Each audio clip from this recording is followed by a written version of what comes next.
Hello Dragon Wisps, welcome to today's video. Today is day 21 of the Dragon Whisper ASMR Advent Calendar, and hopefully the end of Stave 1 of A Christmas Carol.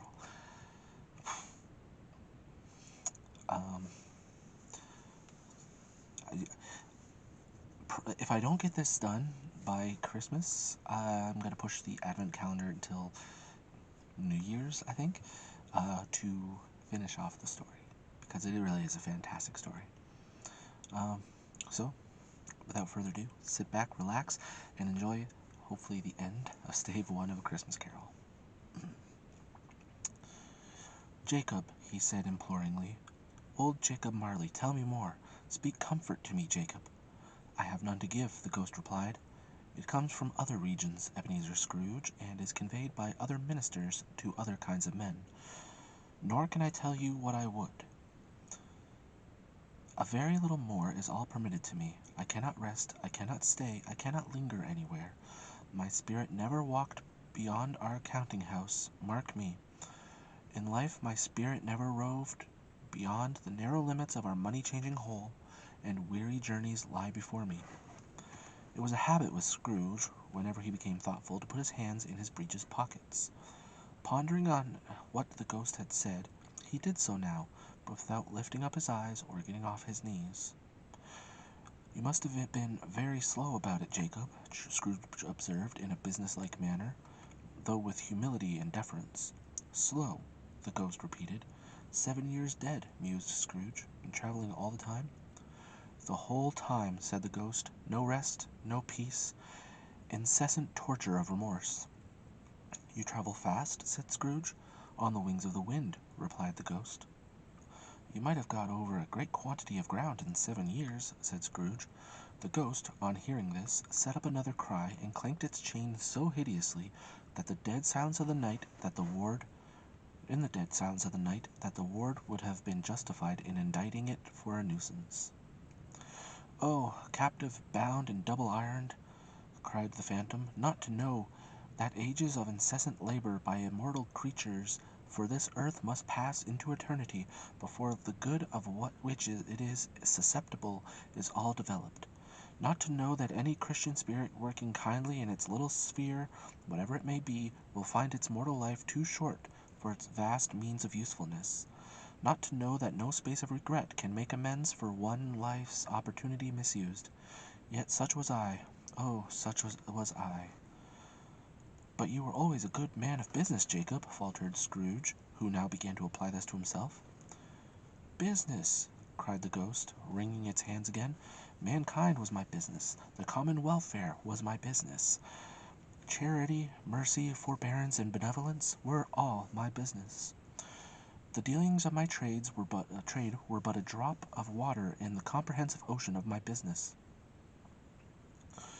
It held up its chain at arm's length, as if that were the cause of all its unavailing grief, and flung it heavily upon the ground again. At this time of the rolling year, the spectre said, I suffer most. Why did I walk through crowds of fellow beings with my eyes turned down, and never raise them to that blessed star which led the wise men to a poor abode?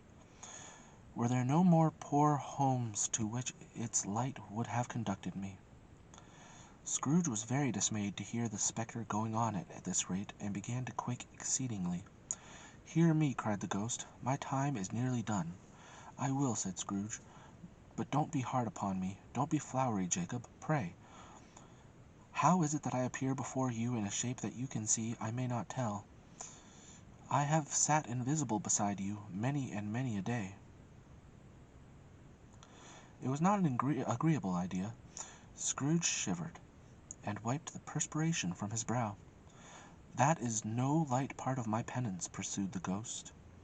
I am here tonight to warn you that you have yet a chance and hope of escaping my fate. A chance and hope of my procuring, Ebenezer. You were always a good friend to me, said Scrooge. Thank ye. You will be haunted, resumed the ghost, by 3 spirits. Scrooge's countenance fell almost as low as the ghost's had done. Is that the chance and hope you mentioned, Jacob? He demanded in a faltering voice. It is. I think I'd rather not," said Scrooge. "Without their visits," said the ghost, "you cannot hope to shun the path I tread. Expect the first tomorrow, when the bell tolls one." "Couldn't I take them all at once and have it over, Jacob?" hinted Scrooge. "Expect the second on the next night at the same hour, the third upon the next night when the last stroke of 12 has ceased to vibrate. Look to see me no more, and look that, for your own sake, you remember what has passed between us." When it had said these words, the spectre took its wrapper from the table, and bound it round its head as before. Scrooge knew this by the smart sound its teeth made when the jaws were brought together by the bandage. He ventured to raise his eyes again, and found his supernatural visitor confronting him with an erect attitude, with its chain wound over and over about its arm. The apparition walked backward from him, and at every step it took, the window raised itself a little so that the spectre reached it. It was wide open. It beckoned Scrooge to approach, which he did. When they were within 2 paces of each other, Marley's ghost held up its hand, warning him to come no nearer. Scrooge stopped, not so much in obedience as in surprise and fear, for on the raising of the hand he became sensible of confused noises in the air, incoherent sounds of lamentation and regret, wailings inexpressibly sorrowful and self-accusatory. The spectre, after listening for a moment, joined in the mournful dirge, and floated out upon the bleak dark night. Scrooge followed to the window. Desperate in his curiosity, he looked out. The air was filled with phantoms, wandering hither and thither in restless haste, and moaning as they went. Every one of them wore chains like Marley's ghost. Some few, they may be guilty governments, were linked together. None were free. Many had been personally known to Scrooge in their lives. He had been quite familiar with one old ghost in a white waistcoat, with a monstrous iron safe attached to its ankles, who cried piteously at being unable to assist a wretched woman with an infant, whom it saw below upon a doorstep. The misery with them all was clearly that they sought to interfere, for good, in human matters, and had lost the power forever. Whether these creatures faded into mist, or mist enshrouded them, he could not tell. But they and their spirit voices faded together, and the night became as it had been when he walked home. Scrooge closed the window, and examined the door by which the ghost had entered.